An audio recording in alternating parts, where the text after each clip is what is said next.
Hello class 8 number प्रश्नावली कर रहे हैं ठोस आकारों का चित्रण। अब इसमें देखिए ये आकृतियां बनाई हुई है और इधर ऊपर लिखा है नाम, इनके शीर्ष कितने होते हैं, फलक के कितने हैं और किनारे कितने हैं। तो अब इसमें हमें आकृतियों का पता भी रहना चाहिए कि कौन सी आकृति, कैसी आकृति कौन सी है और यह कैसे दिखती है और इसमें फलक कितने होते हैं, शीर्ष कितने हैं और किनारे कितने हैं। अब सबसे पहले जो आकृति है इस आकृति को कहते हैं, इस आकृति को क्या कहते हैं, घनाभ। इसे कहते हैं घनाभ। घरों में जैसे कि संदूक है, बॉक्स, माचिस की डिबिया।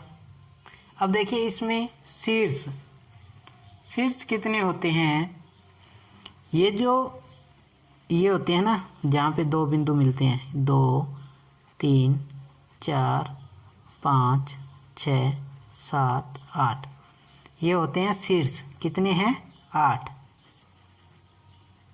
शीर्ष हैं 8। और शीर्ष को V से भी दर्शाया जाता है। किससे दर्शाया जाता है, V से। अब है फलक को सबसे पहले दर्शाते हैं F से और किनारों को E से। अब देखिए फलक कितने होते हैं, तो फलक ये जैसे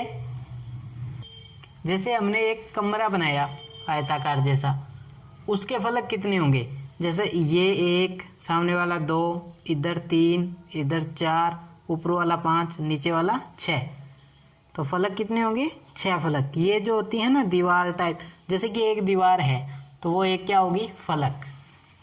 अब देखिए आगे किनारे, तो किनारों की बात करेंगे 1 2 3 4 5 6 7 8 9 10 11 12, किनारे होते हैं 12।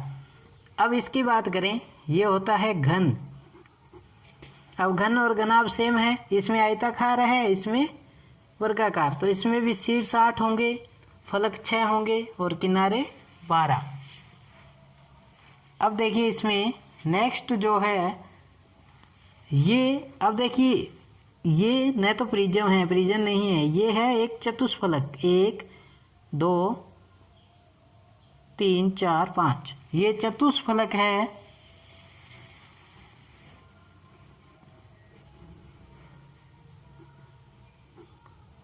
अब इसमें शीर्ष 1 2 3 4 5, इसके शीर्ष होते हैं 5 और फलक इधर वाला 1 2 3 4 5, फलक भी 5। किनारे, इसमें किनारे कितने होंगे, 1 2 3 4 5 6 7 8 किनारे, मतलब कोर। अब नेक्स्ट है जो, वो है पिरामिड, जैसे मिस्र के पिरामिड। अब पिरामिड में इसके अंदर शीर्ष 1 2 3 4, 1 2 3 4 तो है शीर्ष। फलक कितने होंगे इसमें, एक तो ये एक ये 2, एक नीचे वाला 3 और इधर वाला 4। किनारे, अब किनारों की बात करें तो 1 2 3 4 5 6, किनारे कितने होंगे, 6 किनारे होंगे। ऐसे ही आगे आपको दिया है, ये यहाँ से ये डैश लाइन है, ये है प्रिज्म, इसको प्रिज्म बोलते हैं। अब इसके अंदर कितने कोने हैं, शीर्ष 2 3 4 5 6 शीर्ष हैं। फलक कितने हैं, तो 1 2 3, इधर वाला 4, नीचे वाला 5, और किनारे 1 2 3 4 5 6 7 8 9 किनारे। अब देखिए इन सब के लिए जो हमने ये बनाया है, इनके लिए एक जरूरी होता है, वो है आयलर सूत्र। आयलर सूत्र। आयलर सूत्र क्या होता है? आयलर सूत्र होता है V प्लस F बराबर E प्लस 2। ये आयलर सूत्र होता है, V प्लस F बराबर E प्लस 2। अब इसमें V क्या है? तो V है शीर्ष, F है फलक और E है किनारे। इस प्रकार इन चित्र में से ही, आकृतियों में से क्वेश्चन है। अब हम करेंगे 8.1 का पहला क्वेश्चन।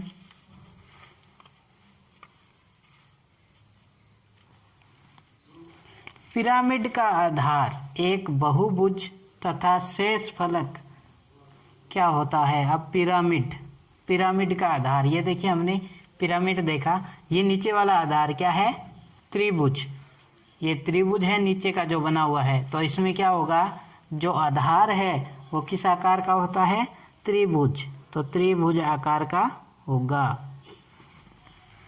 क्वेश्चन नंबर 2, प्रिज्म का आधार फलक तथा शीर्ष फलक परस्पर क्या होते हैं? प्रिज्म आधार फलक और शीर्ष फलक। अब इसमें ध्यान रखना पड़ेगा। अब देखिए ये रहा प्रिज्म। अब प्रिज्म के अंदर शीर्ष फलक, अब मान लो इसको ऐसे बना दिया, जैसे हमने ऐसे बनाया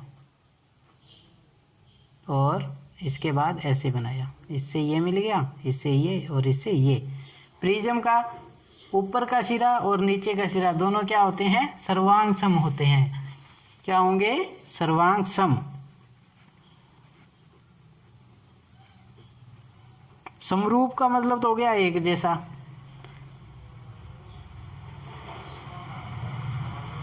सर्वांग सम होंगे।